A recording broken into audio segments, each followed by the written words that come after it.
देहरादून से इस वक्त की बड़ी खबर सामने आ रही है, जहां पर बढ़ते अपराध को लेकर सीएम धामी काफी ज्यादा सख्त हो गए हैं। इस वक्त की बड़ी जानकारी हम आपको दे रहे हैं। जिस तरीके से लगातार अपराध बढ़ रहे हैं, उसको लेकर सीएम धामी अब काफी ज्यादा एक्शन मोड में नजर आ रहे हो। आपको बता दें, राजधानी देहरादून स्थित पुलिस मुख्यालय में कानून व्यवस्था को लेकर एक उच्च स्तरीय बैठक बुलाई गई, जिसमें मुख्यमंत्री ने साफ संदेश दिया है कि अब अपराधियों के खिलाफ पूरे प्रदेश में सख्त अभियान चलाया जाएगा। इस अभियान को ऑपरेशन प्रहार का नाम दिया गया है। मुख्यमंत्री धामी ने बैठक में अधिकारियों की जिम्मेदारी तय करते हुए दो टूक शब्दों में कहा है कि अपराध और लापरवाही को किसी भी कीमत में बर्दाश्त नहीं किया जाएगा।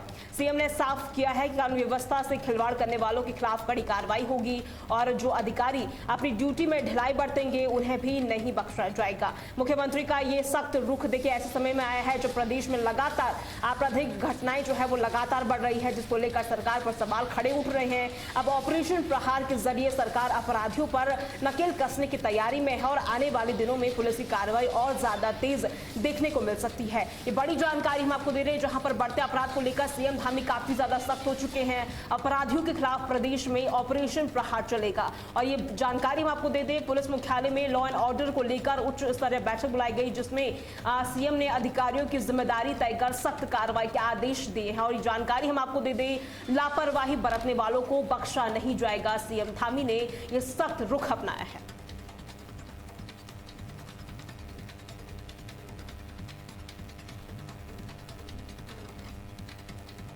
बीते कुछ दिनों में देहरादून में जिस तरीके से फायरिंग की घटना हुई है, उसको लेकर सीएम धामी काफी ज्यादा एक्शन मोड में नजर आ रहे हैं और ये जानकारी हम आपको दे दें, जिसको लेकर मुख्यमंत्री पुष्कर सिंह धामी ने तुरंत कार्रवाई के निर्देश दिए हैं। और ये जानकारी हम आपको दे दें, इस सख्त कार्रवाई में डिप्टी एक्साइज इंस्पेक्टर शोभर सिंह को सस्पेंड कर दिया गया है, जबकि कुठाल गेट चौकी इंचार्ज अशोक कुमार पर भी गाज गिरी है और उन्हें भी निलंबित कर दिया गया है। इस कार्रवाई से देखिए साफ संकेत है कि राज्य सरकार लगातार लापरवाही बर्दाश्त करने के मूड में नहीं है और मुख्यमंत्री धामी ने अधिकारियों को स्पष्ट शब्दों में कहा है कि जनता की सुरक्षा सर्वोच्च प्राथमिकता है और अगर किसी भी घटना में ड्यूटी में कोताही सामने आती है तो जिम्मेदार अफसरों पर सीधी कार्रवाई की जाएगी। और इसी का नतीजा ये है कि कार्रवाई यहां पर की गई है।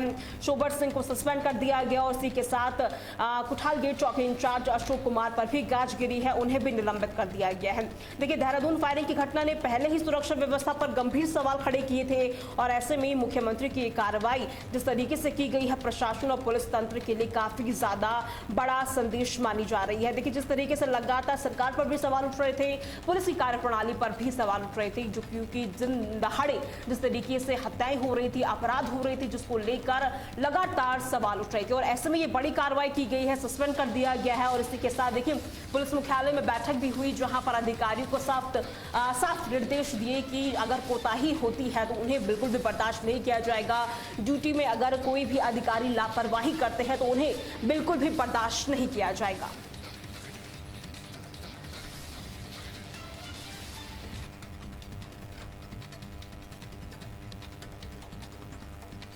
वहीं अब बात प्रधानमंत्री नरेंद्र मोदी के असम दौरे की करेंगे, जहां पर असम दौरे का दिन आज है प्रधानमंत्री का, जिसको लेकर प्रधानमंत्री नरेंद्र मोदी दो जनसभाओं को संबोधित करते हुए नजर आएंगे। ये बड़ी जानकारी हम आपको दे रहे हैं, जहां पर प्रधानमंत्री नरेंद्र मोदी असम दौरे पर है, जहां वे आज चुनावी माहौल और ज्यादा देखिए गर्म होने वाला है, क्योंकि प्रधानमंत्री नरेंद्र मोदी आज असम में दो बड़ी जनसभाओं को संबोधित करेंगे।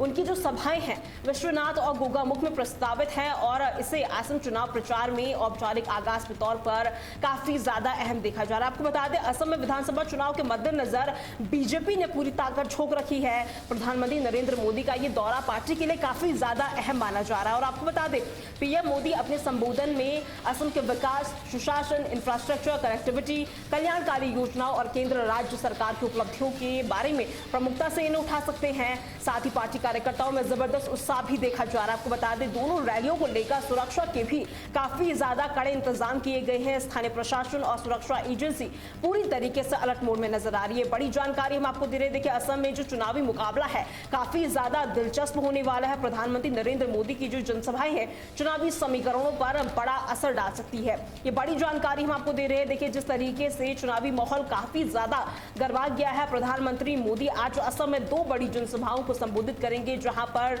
जो उनकी जनसभाएं हैं वो जिस तरीके से देखिए विश्वनाथ और गोगामुख में उनकी जो जनसभाएं हैं वो प्रस्तावित है, काफी ज्यादा जो भीड़ है वो इकट्ठा हो सकती है। और ऐसे में आपको ये जानकारी दे दे, स्थानीय प्रशासन और सुरक्षा एजेंसी पूरी तरीके से अलर्ट मोड पर है। असम में चुनावी मुकाबला दिलचस्प होता जा रहा है और पीएम मोदी की ये जो जनसभाएं हैं चुनावी समीकरण पर बड़ा असर डाल सकती है। और आपको बता दें, देखिए आज का जो ये दौरा रहने वाला है बीजेपी के मिशन असम के लिए एक बड़ा शक्ति प्रदर्शन माना जा रहा है।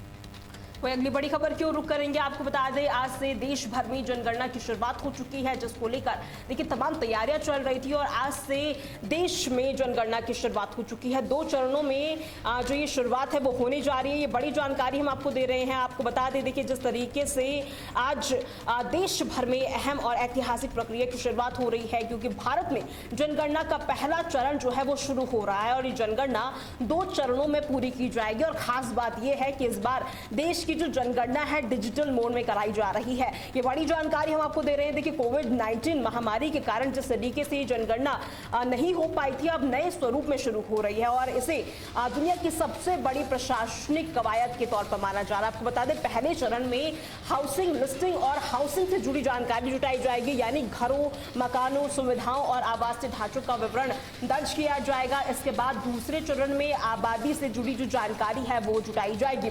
और ऐसे में आपको ये खास बात बता दें, इस बार नागरिकों को अपनी जानकारी ऑनलाइन भरने का विकल्प भी दिया जाएगा, जो पहली बार हो रहा है। सरकार के लिए जनगणना बेहद महत्वपूर्ण है, क्योंकि इसी के आधार पर भविष्य की जो नीतियां हैं वो तैयार होनी है। देखिए कोविड के कारण जो जनगणना है वो नहीं हो पाई थी और 2 चरणों में जनगणना की जो शुरुआत है वो होनी है। ये बड़ी जानकारी हम आपको दे रहे हैं, जहां पर आज से देश में जनगणना की शुरुआत हो चुकी है।